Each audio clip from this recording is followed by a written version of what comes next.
my nephew, Jackson Peter Sprung, who is going to take it away. Okay, Jackson's cool. name is Peter? Do I know Jackson Peter Sprung? Yeah. There he is. Should I just go over kind of some of the things to keep in mind while the program's going on? Yeah, that would be great, Jackson. The one thing that we're going to have to ask everyone to do is to keep their microphones muted while everything's going on, so that you don't interrupt anyone else. We're also going to ask that once things get going, if you're not like presenting or something, if you could turn your camera off, just so that it's not like taking up bandwidth in the meet or anything. I think most people know how to turn off their camera or mute, but if you don't, there's a little bar when you move your mouse on the screen. There's a little image that looks like a camera. You click that to turn off your camera. There's a little image that looks like a microphone. You hover over it, it'll say mute. That's how you mute yourself. If you're, as I've been told, a shy Sprung, you can always click the little message button to show conversation. Type any comments you might have. You can put up your hand if you have something that you want to say at some point, but that'll probably be after all the main, stuff has been gone through. And I think that's most of the technical aspects of the whole thing. Before we do get into everything, I guess I'll say something. Enough people thought that it was a good idea for me to be an MC, so that's why you're hearing from me.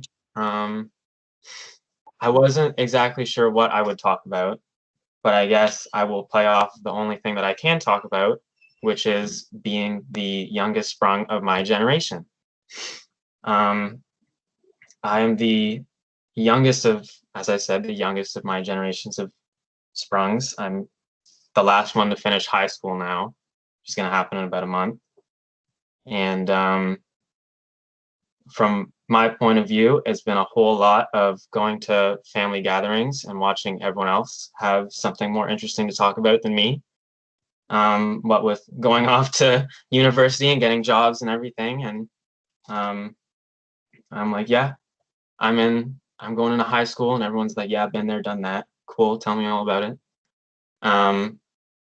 But through it all, I really appreciate having Grandma and Grandpa there to hear me out, and of course, tell me stories about Sprungs from before, so that I know where I belong and that I am a Sprung. So I thank Grandma and Grandpa for all that. And without further ado, I will pass it off to Laura to introduce the wedding video. Thanks, Jackson. So hidden in the archives of my mom's Dewey Decimal Library was a VHS of their wedding video, which I had never seen before. But Mark was able to digitize it. So trigger alert, like there's a lot of amazing people in this video that we haven't seen in a long time. Have your Kleenex handy, and here we go.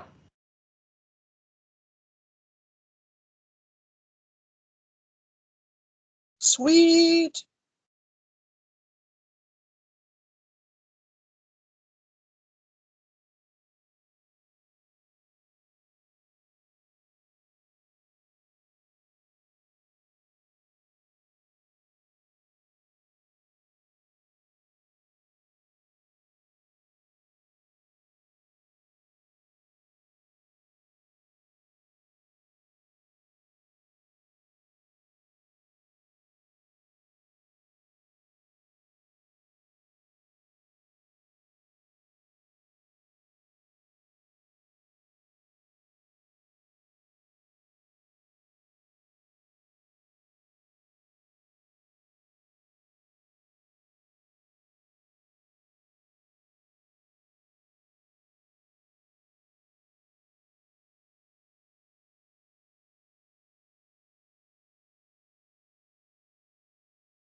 Okay, I'll we are turn it now. turn it back over to you, Jackson. All right. Thank you, Laura, for the wonderful retrospective video of the wedding. And I will now be passing the baton over to Jennifer.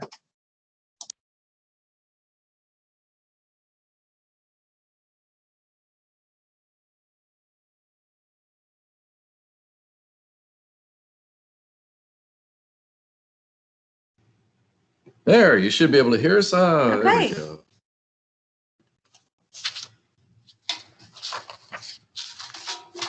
What a wonderful video. Dad's still getting rice out of his hair. So, welcome everyone. We're gathered here today to celebrate the incredible milestone of 60 years of marriage between Peter and Dee. And that we've watched a beautiful partnership that has strengthened over these many years and has been the root of our growth as a family and of us as individuals. In preparation for this evening, I found some words by a famous poet, Khalil Gibran, and I thought this encaptured their marriage better than anything I had read. So I'm going to share it with you. You were born to be together, and together you shall be forevermore. You shall be together when wings of dust scatter your days. You shall be together, even in your silent memory, but let there be spaces in your togetherness. And let the winds of heaven dance between you. Love one another, but make not a bondage of love. Let it rather be a moving sea between the shores of your souls. Fill each other's cup, but drink not from one cup. Give one another of your bread, but eat not of the same loaf. Sing and dance together and be joyous, but let each of you be alone, even as the strings of a lute are alone, though they quiver with the same music. Give our hearts, but not into each other's keeping, for only the hand of life can contain your hearts. And stand together, yet not too near together, for the pillars of the temple stand apart, and the oak tree and the cypress grow not in shadow. I've been privileged to watch my parents' marriage for the past 59 years. And so what I thought we should do on this auspicious occasion is to renew the wedding vows, and knowing now what they didn't know then. So Mom and Dad, I'm going to have you gaze lovingly at each other. And I hope you're doing that. I can't see you, but we'll try to follow directions. So Dorothea Ann, knowing now what you didn't know then, do you take John Peter Sprung to be your lawfully wedded husband, to follow him across Canada from Halifax to Ontario to Manitoba and back, delivering an offspring at every stop, to follow him across the world, including New Zealand, Hawaii, Copenhagen, Europe, and yes, to the end of the earth, otherwise known as the Nahanni River Gorge. During these trips, do you promise to hike, canoe, carry heavy packs, and possibly scare off angry bears? Do you promise to encourage him at all of his endeavors, including being his most faithful groupie at Waterloo Band concerts? Will you sustain and warm him during marathons and in ridiculously cold weather? Will you provide solace and understanding if he loses at his monthly poker game, and even agree to let him host? Will you feed your children powdered milk so that you can stay within budget, and yes, have a decent bottle of wine for the weekend? Provide a warm and loving table filled with homemade bread and preserves, homemade pies, healthy meals, and absolutely no Brussels sprouts. Will you provide a warm and loving home filled with family heirlooms and your own creations of folk art and needlepoint? While doing all of this, will you also promise to have a career of your own, earn a master's degree in library science, and become involved in way too many organizations to list as a volunteer? So, Mom, you look at Dad and say, I will. I will.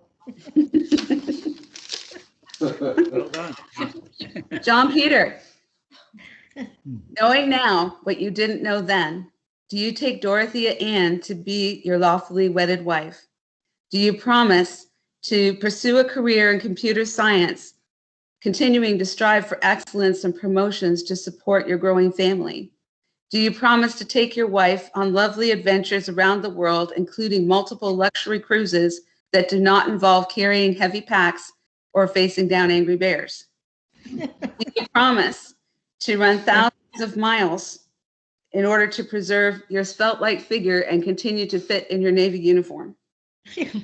Promise to cross-country ski, hike, golf, engage in yoga and ballroom dancing, whatever it takes to eat and drink whatever you want without gaining weight?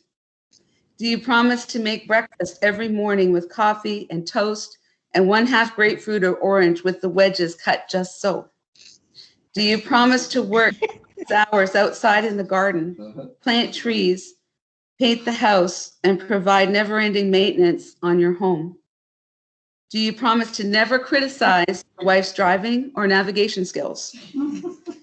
Will you provide some kind of sustenance for your children when Dee is not available, such as pizza or Swiss chalet?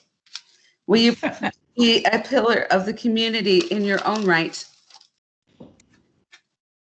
as a symphony volunteer and a gyro member? Will you kiss and embrace your wife every day, whether or not she's eaten a cucumber? Will you contribute to the household table by making delicious beer and wine? Will you regale your family with funny stories and jokes at the family dinner table to relieve a long day? As your career grows, will you shower your wife with jewelry, subtles and sequins, and house redecorations at ridiculous prices that make up for the powdered milk? Dad, you say, look at Mom and say, I will. I will. Okay. Then by the power invested in me by the North Carolina Board of Nursing, the American Medical Association, 3 credit cards, and my Durham County Library card, I hereby pronounce you man and wife. You may kiss the bride.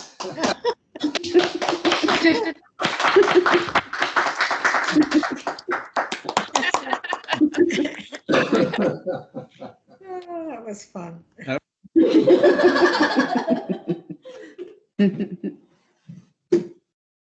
Now I'll pass it back to our MC. Okay, thank you, Jennifer. Now we will be hearing a recording from Rebecca of At Last.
press my cheek to a thrill that I have never known. Oh yeah, yeah, you smile, you smile, and your spell it was cast. And here we are in heaven. For you are mine.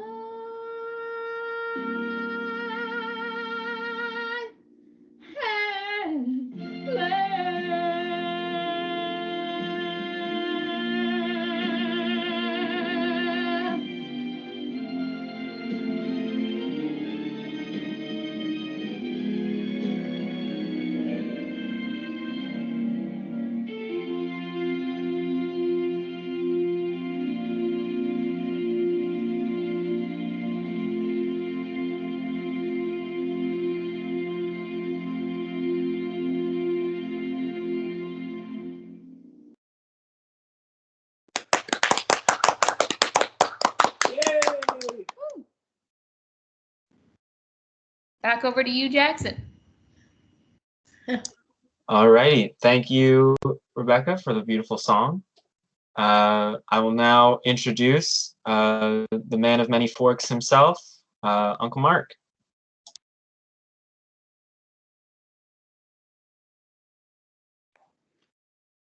I am the fork man. Laura, can you hear me? Okay, great. Okay, good. I'm honored to be here today. Thank you very much, Jackson, for that incredible introduction. I appreciate that. It's an inside joke, and sometime at a different event, maybe I'll fill everybody in if you like. You're doing a great job, Jackson, and keep it up. And just want to say to Rebecca, that was an amazing recording. I'm sitting here, by the way, I don't know if you can see with Jackie Joe. She just reeled in from work. Yes. This is what she looks like when she rolls out of bed in the morning, apparently. And we were admiring your vocal talents. This is unbelievable, and I'd like to get a recording of that song. I didn't have any idea you could sing the blues. Oh my God, it's beautiful. Anyway, back to point here to Peter and Dee's 60th anniversary. It's such an incredible milestone to reach, and I'm thrilled that you're here. It is weird that you're here and I'm in a different room from you. But that's how technology works, I guess. It brings us closer and it keeps us apart. Just want to be very brief and focus on a few different things that's happened in my relation with Peter and Dee over the years. They've been married 60 years, and Laura and I have been married 29. So, and we obviously met before the day we got married. So I've actually known this couple more than half of their married life. And I remember when I was first introduced to them, Laura brought me home to Waterloo. I'm going to say proudly. I don't know if it was. She brought me home. I probably insisted on meeting the parents more than she wanted me to meet them. But anyway, it's always awkward meeting the mom and the dad of the woman that you're dating for the first time. At least it is for me. I've only done it. Last time I did it was 30 some years ago, but I remember having a lot of stress about it. And I just want to say, first of all, Peter and Dee, that you welcomed me with open arms. I walked in the front door and you said, "Come on in," and Laura was there, and I bonked my head on the lamp that was only 6 foot from the floor, and I'm 6'4", so I got a scar to this day on my head, which has never healed. So I remember that day every day. But aside from the lamp, you guys were very welcoming. We came in, and everyone who's ever been to their home knows they're extremely generous, and all the food and the wines and everything else were just like opened up to me, and it was a really welcoming time to be there. That's the first thing I want to say. I really appreciate that first experience that I had meeting you, sincerely. The second thing I want to say is, obviously, thank you for agreeing to allow me to marry your daughter. I really thought you weren't going to agree to it. And to this day, I have no idea why you did. But thank you anyway. As you know, it's been a wonderful 29 years since the day that I was very, very late for my own wedding. And thank you again for just letting that slide. No one's ever teased me about that. No one's ever said a word about it. I can't believe I got away with that. A full half an hour late for the wedding. And Peter warned me the night before not to be late. I didn't do it on purpose. It was a rainy day. Someone else drove me. It was confusing. Anyway, I'm just glad everything worked out well. That's the second thing I wanted to say. The third thing is, through the years, everyone has experienced ups and downs, obviously. And there's times when we've called upon you to help us when we were down. There were times when we didn't call, but you somehow sensed it, and you just checked in, or you visited us, and there was like kind words, and there was just the love really was there for us. And I never felt ever a lacking of knowing that I could just reach out to you if I needed it, and we can have a conversation about whatever was going on. And without getting into specifics, that was very comforting to know that you were there for us. One example, after saying I wouldn't get into specifics, Laura and I were in the middle of a crossword puzzle, and there was one word we couldn't get, and we called you, and you two, it was late in the evening on a Saturday night, and I just got the sense that maybe you had something else going on in your lives, but you did take a break and analyze the clue, asked us what letters were there, how many letters were missing, and you gave us the solution to the final piece of the crossword. That's just a quick example of how I know I can rely on you for anything. Now, I'm just going to finish up here now with the story, and I got Jackie in here to help me illustrate it. Going back to when I first came into the Sprung household, as most people do when they first meet the parents or the in-laws, future in-laws, the parents of the girlfriend, they want to make a good impression, a strong impression. And I had no idea, I shouldn't say no, I had a little bit of an idea of how you ticked. And one of the things that I knew from Laura's stories were that Peter was a Scotch drinker, and he liked scotches, and he enjoyed his scotches. And at the time in my life, I think it was a Molson Export or Molson Canadian. That's the extent of my that was the extent of what I was drinking. So I wanted to impress Peter, and I went out for supper with some coworkers. But I knew that I was going to be getting in a car and driving to Waterloo. And at the end of the night, I thought I got to have some scotch. So I called the waitress over and I said, before we go, do you mind if I have a nightcap of some scotch? And she said, well, sure, obviously have whatever you want. What one would you like? And I said, well, what would you recommend?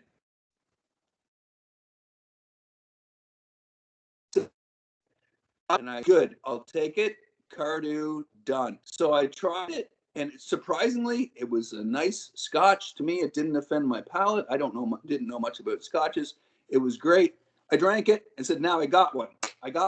When I go to Waterloo, I'm going to be conversant in one thing and one thing only, in this Cardew scotch. So we get there, and I keep my cards close to the vest.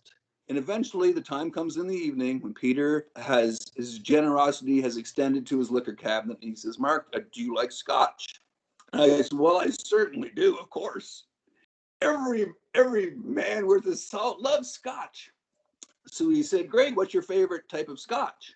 And I said, Cardew, without hesitation, confident, delivered it. And he said, oh, that's interesting. I'm not too familiar with that scotch, but Dee did get me a book on all of the scotches last year for Christmas. And he whips out this tiny little skinny black book, and he starts flipping through it alphabetically. And he finally comes to Cardew, and he goes, oh, here it is.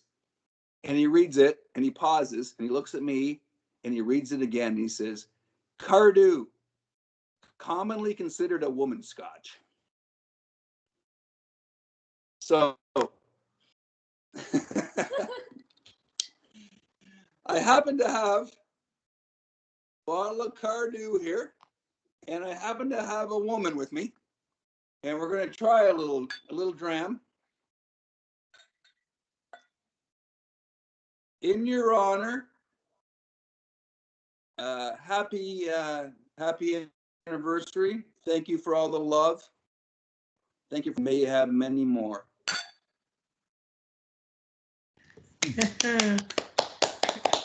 Very good. I don't like that one.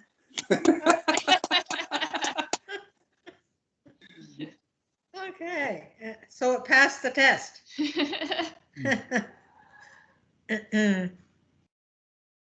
All right. Thank you, Mark, for the nice stories and the Cardew, of course. I'd now like to introduce Uncle Ron.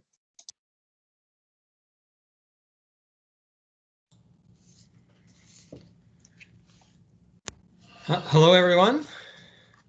Hopefully you can hear me.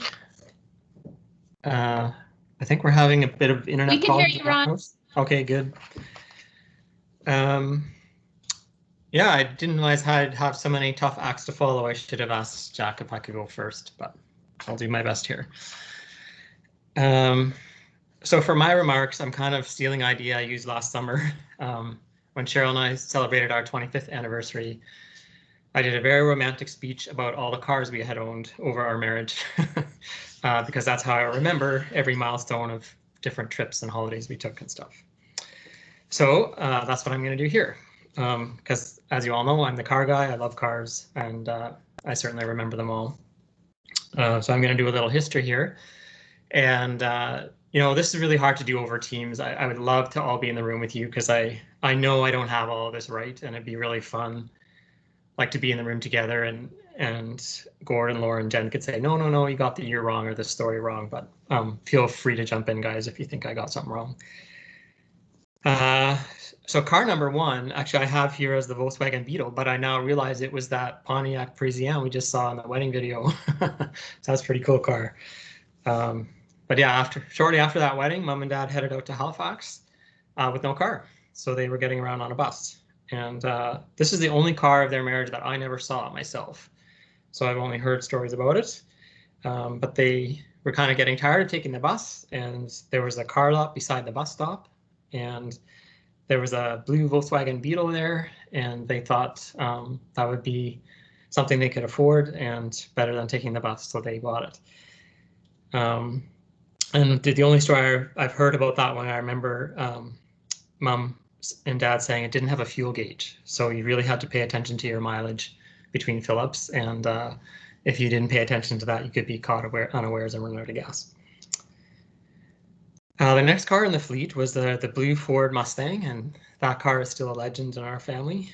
And I have written here that it was in 1966, but I have to admit I don't know if that's exactly right. I think it was either a 66 or a 67. And I also don't know if that car was purchased in Kitchener or Winnipeg. So maybe Mom and Dad, you might remember, did we drive to Winnipeg in a Beetle or a Mustang? I do know that Ron still doesn't forgive me for being born because the Mustang had to be sold. Yeah, well, that's coming. Yeah. Mom says we drove, well, not me because I wasn't there yet, but apparently you drove to Winnipeg in the Mustang. Actually, Dad did. I took the children on a plane. But it was a 66 Mustang. Yeah. Okay. 66, There cool. we go. Confirmed. Yeah. What I am sure of is that we returned in that car from Winnipeg to 5 Pittsburgh Close in the summer of 1971. And by then we had a new family member. And apparently Laura kicked the bejesus out of us with her Savage baby shoes all the way from Winnipeg to Waterloo. And in 1972, we got a Ford Custom 500. It was a very, very light green. I think you would almost say it was white. And we had to get that because, as Gord just said, he ruined it by adding the 6th member to the family. So we no longer fit in the Mustang, and we had to get a bigger car. So yes, to this day, we have never forgiven Gord for that. The next one I remember is the 1976 Ford LTD Country Squire station wagon. It was like a brown, almost bronze, with fake wood paneling. That's the car I learned to drive on and took my driver's tests on in 1983. And so if you can parallel park that, you can parallel park anything. It had dark brown vinyl seats, roll down windows, and no air conditioning.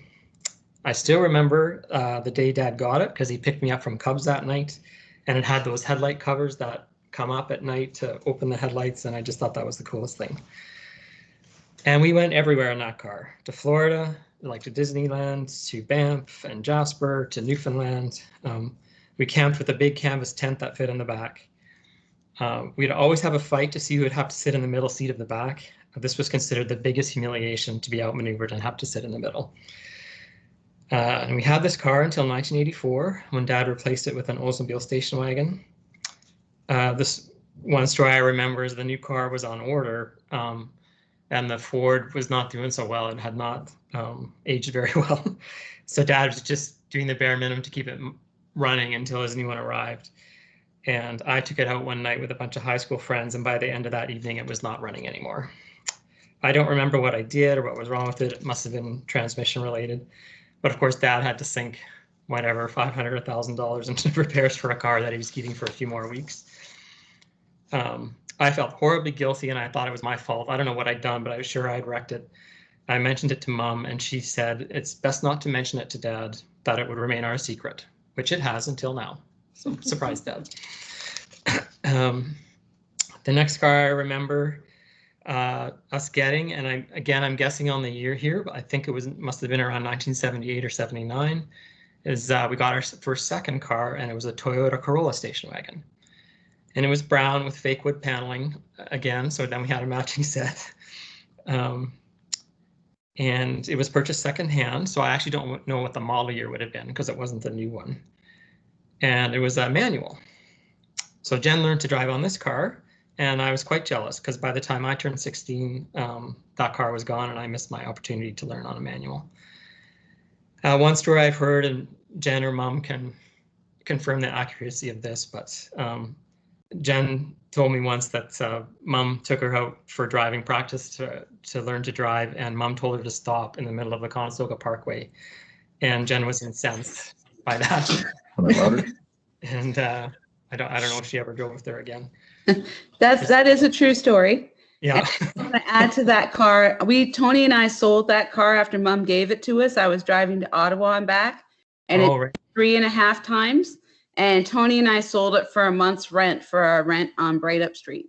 Wow. So we were quite thrilled. It was probably, we got more for it than it was worth at the time. Yeah, that's pretty cool.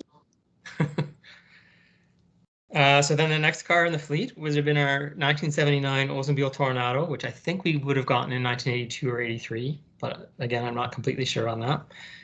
And it was a light blue, and we inherited that car from our Grandpa Richardson. So that became our new second car, which replaced the Corolla station wagon. And so that's the one that was around when I was 16. So poor me, I had to drive a luxury Tornado. I couldn't drive a old Corolla station wagon. Laura was just telling me this week she has a memory of that she drove that car to an algebra exam and had got in an accident.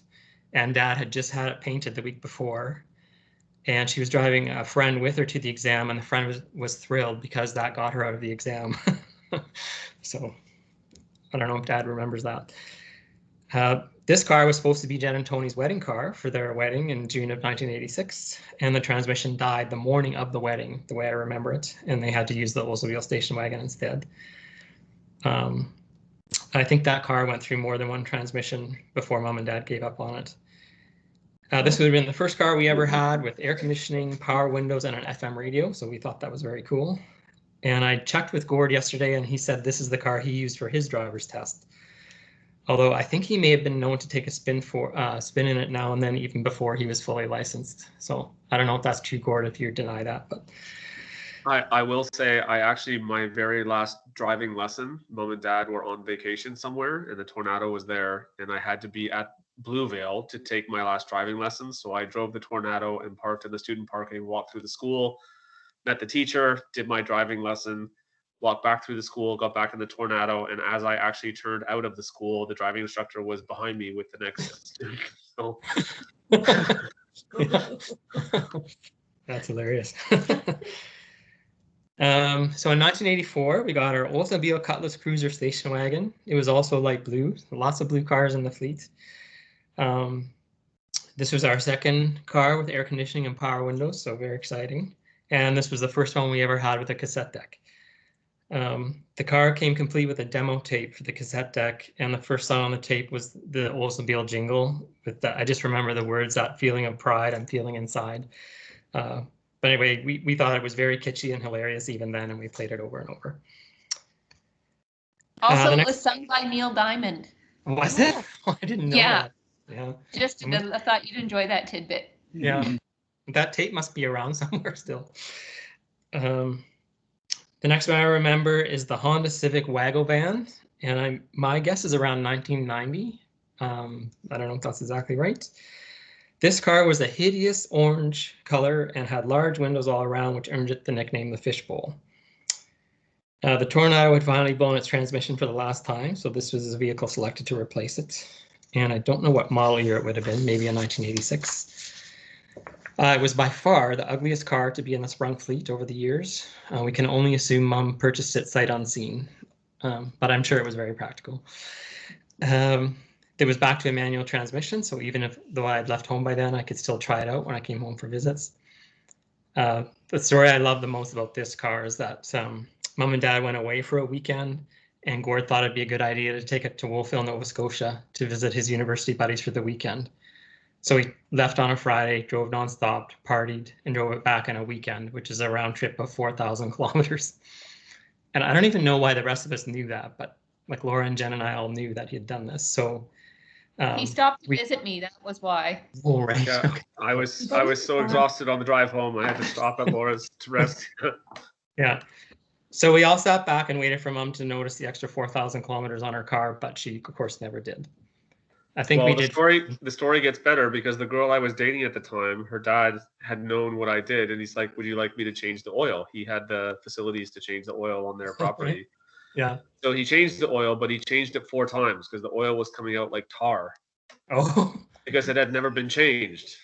Oh my goodness. And the only comment Mom made was that her car was running better than it ever had before. So really, you did her a favor. Yeah, that's awesome. So I also, Gord, you can confirm or deny this, but didn't you have a rollover in that car? Like I thought you rolled that one in a ditch and you just rolled it back on its wheels and drove it home. Yes, I was on my way home from some meet in Guelph, and the tire caught the soft shoulder and something popped the tire, and it took me right off the road. Yeah. The car rolled, I'm gonna guess 4 or 5 times, and ended up resting on its side.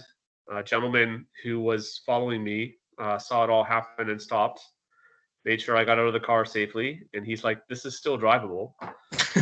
So he helped me push it over, helped me navigate it out of the field, and I drove it home with him following me. It was definitely interesting with the steering wheel bobbing back and forth, and then I parked in the driveway and I promptly went in and went to sleep because it was quite an exhausting adventure. Mom and Dad were out for dinner that night. And promptly came home to the Honda Wago van, pretty much smashed to smithereens in the driveway. Yeah. And was that the end of it, or did it get repaired? No, it was completely repaired. It was not a write-off. I don't know how, but the frame apparently was not bent, so it was put back together.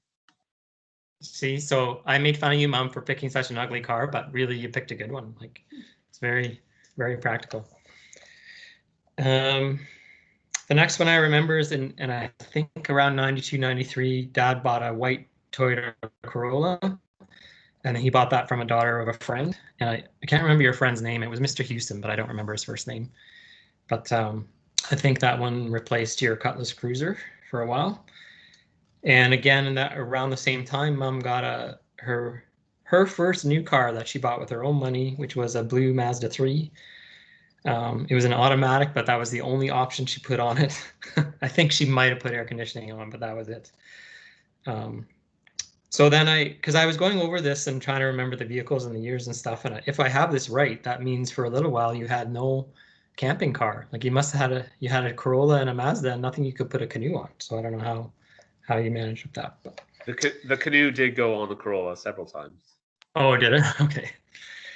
In 1995 was their first Nissan Pathfinder, first of two. It was a ruby red. It was the Chilkoot Trail Edition. And now they could carry a canoe on their SUV. And again, this is a guess around 1998. I think Mom got her next Mazda 3. This one was orange as well, but this was a nice orange, not a hideous one like the Wago van. And then around 2001 or 2, Dad bought his second Nissan Pathfinder. This one was a green. It was the luxury edition with the tan leather seats and a large engine that needed the premium fuel. And Dad really loved this car, and it had sentimental value for him because he bought it from his brother Ralph shortly before he passed. So he hung on to that car for a long time. Around 2005 or 6, Mom bought her third Mazda 3. That one was blue. And in 2012, I think they went down to one car. They got first of two Nissan Rogues. That one was gray. And then 2015, they bought another one. It was blue. And just both those cars, I remember being picked up at the airport with my kids to come, when we came home for visits, and we enjoyed those cars. And then their last one is a Toyota Corolla. It was blue. And this one is staying in the family. Blake and her partner have purchased it from Mom and Dad, so that one's still around. And then just besides the cars, I just wanted to share a few memories I had of growing up in our family. And one of my big ones is camping. And for a while, I remember we took summer vacations. We rented a cottage in Grand Bend. And I can't remember how old I was when we made the switch to camping. But it was the Christners who showed us the ropes. I remember them taking us on our first ever camping trip to Elora Gorge Conservation Area. And then Mom and Dad bought all the gear, including a 6-man canvas tent that we all shared. Our favorite place to go was the Pinery on Lake Huron, also near Grand Bend. And then as we got more adventurous, we took on backcountry canoe camping, and the favorites became Killarney and Algonquin Park. I do remember when we got our new Kevlar canoe, which I think Gord still has, but I think it was maybe 16, we took a trip to Killarney. This was this new Kevlar material that's supposed to be absolutely indestructible. And I dropped it on the dock and put a hole in it on its very first maiden voyage. So I think Dad had to get that patched and repaired. So I kind of like the Titanic. I proved it was destructible. The most famous camping quote in our family is it raining outside, or are you guys eating chips? And I think Gord is the source. When you're always the first one sent to bed, right? Yeah. And then you hear the rustle, you have to ask. Yeah. We still repeat that in our family. I love that one. So I still love camping, and I wanted to introduce my kids to camping at a young age, and I thought a tent was a good idea. We had moved to Saskatchewan in 1998, and in 2000, with like a 0 and a 2-year-old, we did a trial trip in the backyard. And Cheryl said, yeah, I'm on board with the camping, but not with the tent. So in 2001, we shopped for a tent trailer, but of course, being a Sprung, I thought the price was outrageous. So I had hatched an ingenious plan wherein Cheryl and I called Mom and Dad, and I thought I would explain the plan and the price, and Mom could assure Cheryl that we camped in tents for years and it would be fine. And after I finished my spiel, Mom said, you know, camping in the tent wasn't really all that fun. I think a trailer sounds like a great idea. So just so you know, Mom, I've never felt so betrayed in my life. So needless to say, I had to go buy the trailer, which we ended up having for 11 years. So the other memories I have are just the previous anniversary trips. The 40th anniversary trip, Mom and Dad took us all to a resort in Muskoka. That was in the summer of 2001. And actually, we drove our new trailer out that I just mentioned above. Mom and Dad had bought Hawaiian outfits for all the grandkids. I think they had just gone to Hawaii that spring. Rebecca was the oldest grandkid and a young teen, and the Hawaiian dress was not cool, but she put on a brave face and went along with it. And I don't know if you guys remember, all the grandkids got these really cool reclining lawn chairs as well, the kid-sized lawn chairs. So that was a very cool gift. And for their 50th, Mom and Dad took us all on an Alaskan cruise. And what a generous and awesome gift. And we had a fantastic time. Great memories of that trip, and day trips to do sled dog rides, and really fun trip. Sorry, I don't know why I'm losing it on this one. And all the cousins playing hearts on the decks in the evenings and just howling with laughter and really fun. Oh, my other memory of that one was just the way things were arranged. Gord and I were beside each other, our rooms. And so we were sitting on the balcony with a bucket of beer, just watching the whales. And I'll always remember that, how fun that was. So that's really all I had. I just thought it'd be fun to do a trip down memory lane with the cars and some of the past trips and stuff. And happy anniversary, Mom and Dad. And thanks so much for all the great memories.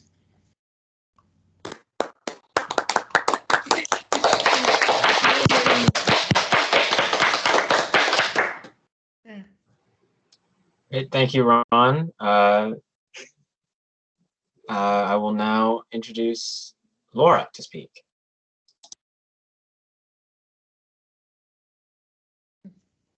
Hi, everybody.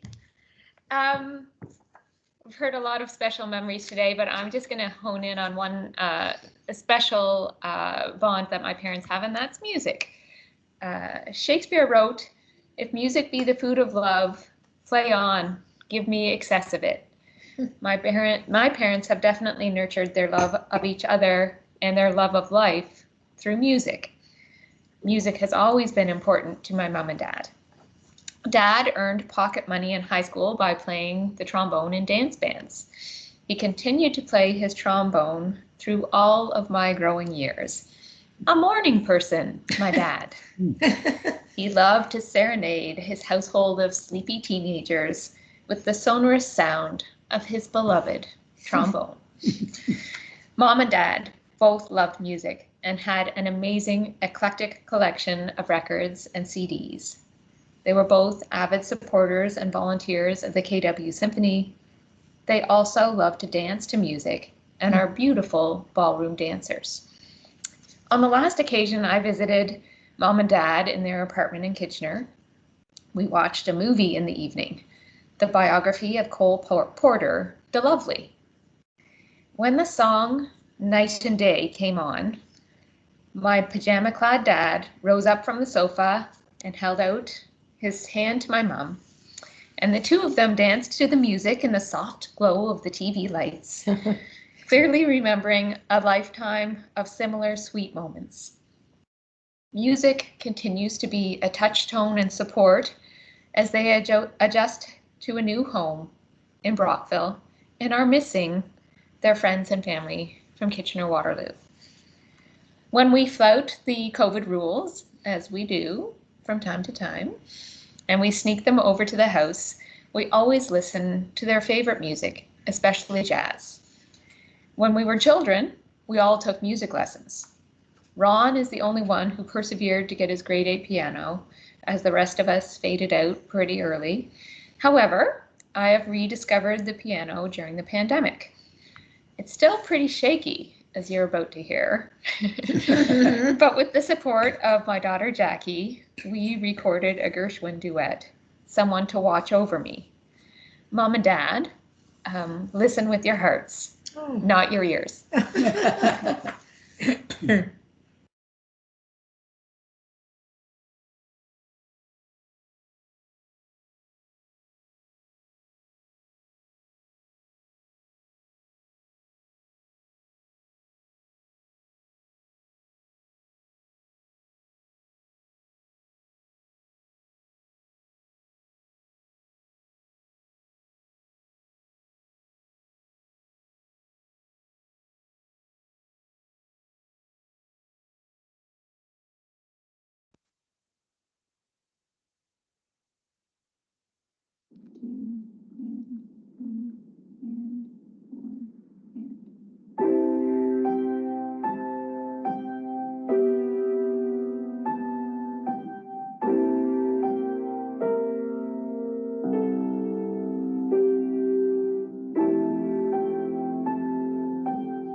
Encore, encore. That was great. Nice. Woohoo, Laura and Jackie. Thank you. Yeah. Back over to Jackson. All right. Thank you, Laura and Jackie Joe, for the beautiful piano playing. I will now be introducing my dad, Gord.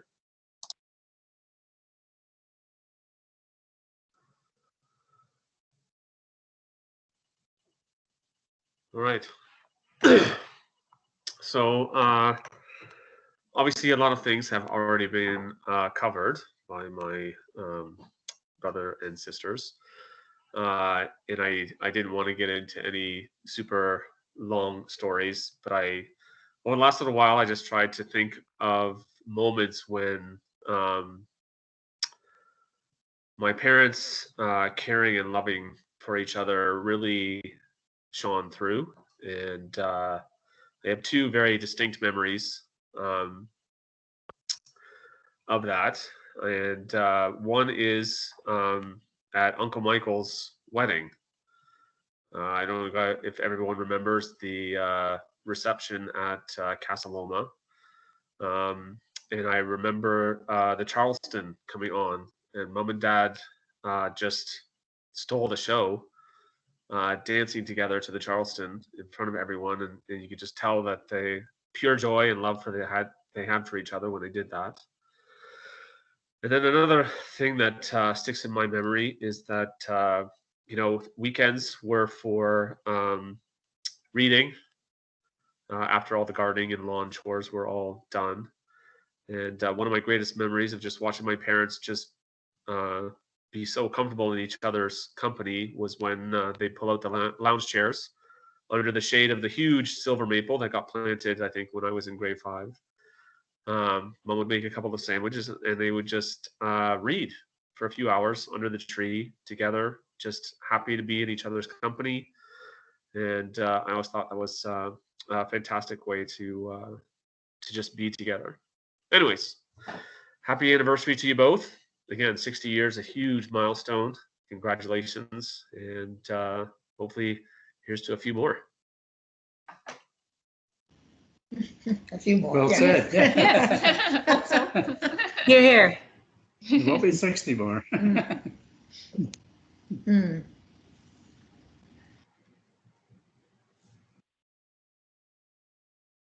All right. Thank you, Dad.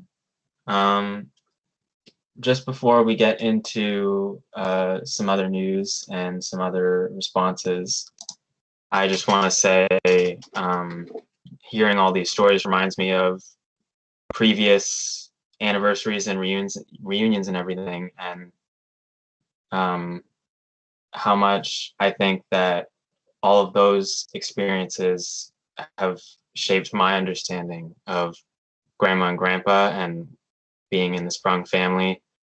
And like Ron mentioned, the Alaskan cruise, some of the steak dinners and all the plays that we used to put on.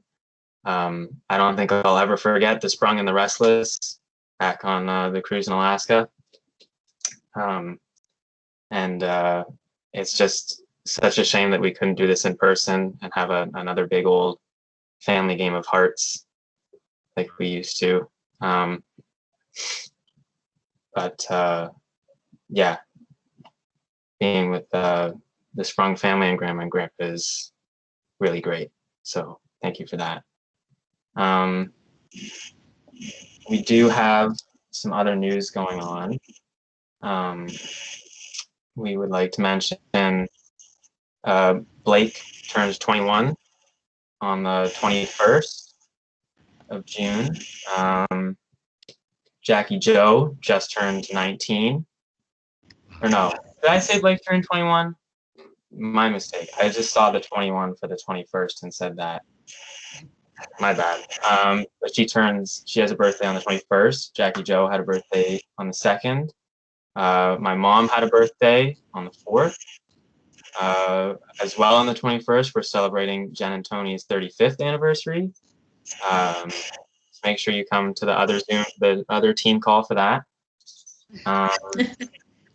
and we have Matthew's graduation will be coming around. So just some other milestones. And we also already mentioned Cole got drafted in the OHL, the Barrie Colts. So now that we've moved through most things, if anyone has anything they would like to add, or anything else they'd like to say to Grandma and Grandpa before we have their closing remarks, now's the chance to hand up or put anything in the chat.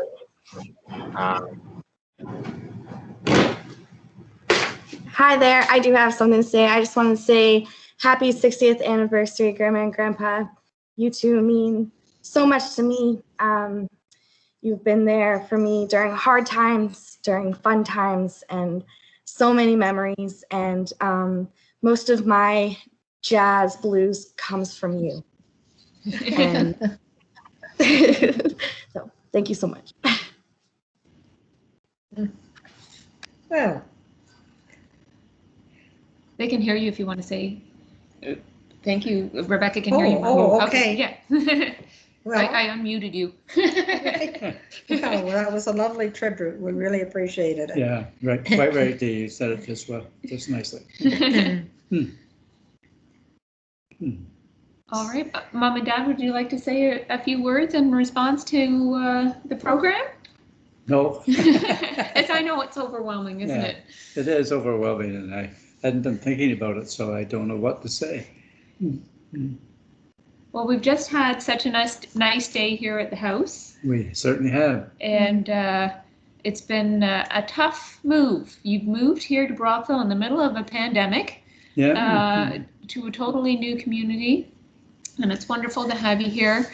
But this was kind of a nice way to have a chance for you to see a lot of family that absolutely that would have maybe had a hard time getting here even if we didn't have a pandemic. Right. Yeah.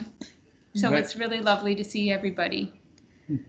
And we are missing what we've given up in Kitchener-Waterloo, but we're putting down roots here, and it's so nice to be close to the great river flowing by with easy access.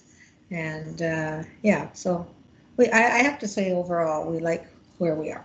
And of course we're so close to Laura and family. Right. It's really nice. So I do want to do a special thank you to our MC, Jackson Sprung, whose birthday is also coming up at the end of June. And also, we're so proud of Jackson for, he's just finishing high school and he's been accepted to University of Toronto in forensic science, which is his first choice of university and program. So that's fantastic. And so thanks, Jackson, for doing such a great job of being our MC today. And just once again, I see Jennifer's hand up. So yeah, we can just keep this going for as long as people want to chat. So Jennifer, over to you. Well, I also wanted to thank you, Laura, who has been so instrumental in helping Mom and Dad with the move and continuing to provide them the support that all of us wish we could be there to help you with. But you have just taken charge, and we all feel so blessed to have you there and have you be such a part of their life and be available for them. Not to denegate from their independence, but we do just appreciate knowing that you're there, and I so appreciate you having the idea for this lovely party and smuggling them out of the Wedgwood. And so the only thing I see missing is I haven't seen a drink in Mom and Dad's hand yet. So Here we go. Okay, good. Very classy. But anyway, I just wanted to raise a toast to Laura for everything she's done, and we just appreciate you so much. Love you. Oh, thank you, Jennifer. I really appreciate that. Chin chin. Yes.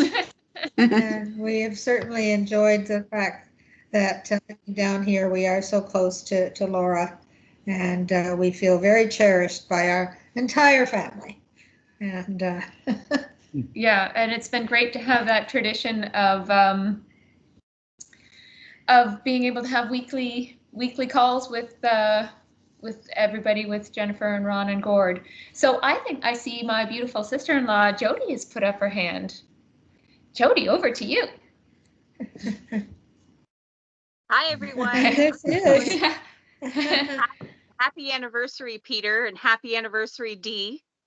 I Thank just you. wanted to tell you that I've always admired you and your love story together.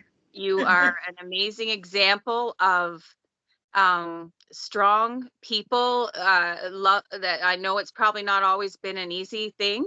You are 60 years together, but you sure have done a lot of loving, and that's obvious in your children and in your grandchildren, and the choices that even your children and grandchildren are making in their own lives. That can be accredited also to the two of you. So I just wanted to wish you a happy 60th wedding anniversary. I hope I get to see you soon and give you a hug and share a toast with you. And I just wanted to tell you that I love you, and I think that you're both two fantastic, amazing people, and I miss you. Happy Well, anniversary. Thank you so much. Nice tribute. Very Thanks. nice tribute. Yes, Thanks, we Jody. appreciate it. Okay, bye. Bye, Jodes. Oh, Ron Sprung has his hand up. Oh. I just want to mention that cousin Chris snuck in there during the speeches, so he wasn't here at the start, but he's here now. So just so everyone knows, he was able to join. Hi everyone. I'm just gonna like sneak in here. I wasn't gonna say anything, but overnight I just want to say that the summers that my brother and I spent with you, Oh, yes. that's my biggest memory. You know, my mom didn't really have any option. Single mom, had to work all summer. Where are you going to put two kids?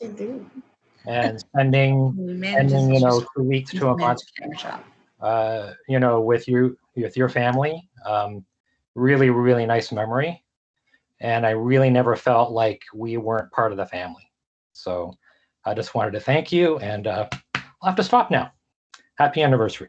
Okay. Oh, well, you were a great addition. Thanks very much.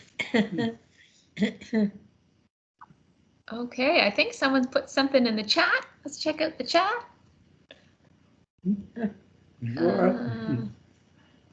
Oops. So Kathy has said, what a wonderful celebration. Congratulations, Aunt Dee and Uncle Peter. Enjoy the rest of your special day. Heart, Kathy, Ben, Cole, and Brianna. Oh. Thank you, Kathy. Yes. Very nice.